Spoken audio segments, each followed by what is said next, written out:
ધાંગ્રધા ખાતે ડોક્ટર બાબા સાહેબ આંબેડકરજીની 133મી જન્મજયંતિની ભવ્ય ઉજવણી કરવામાં આવી. ધાંગ્રધા ખાતે ડોક્ટર બાબા સાહેબ આંબેડકરજીની 133મી જન્મજયંતિની ઉજવણી ધાંગ્રધા શહેરના રાજમાર્ગો ભવ્ય રેલી ચુસ્ત પોલીસ બંદોબસ્ત સાથે કાઢવામાં આવી. બંધારણના ઘડવૈયા પરમ પૂજ્ય બાબા સાહેબ ભીમરાવ આંબેડકરજીની 133મી જન્મજયંતિ નિમિત્તે સુરેન્દ્રનગર જિલ્લાના ધાંગ્રધા ખાતે ભવ્ય રેલીનું આયોજન કરવામાં આવ્યું હતું.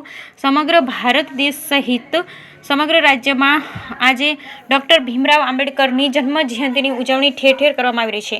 ત્યારે સમાજમાં શિક્ષણ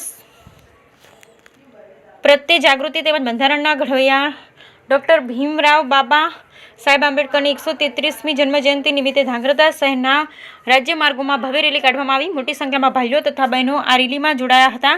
ધાંગ્રધા રાજમાર્ગો પર વિવિધ સંસ્થા દ્વારા રેલીનું ભવ્ય સ્વાગત કરવામાં આવ્યું. આંબેડકર સર્કલ ખાતે બાબા સાહેબને પુષ્પાંજલિ પણ અર્પણ કરવામાં આવી હતી. ડીજેના તાલે જય ભીમ બાબા સાહેબ અમર રહુના નારા સાથે સમગ્ર ધાંગ્રધા પંથક ગુંજી ઉઠ્યું હતું. Bureau report Hitesh Rajpara, Dhrangadhra.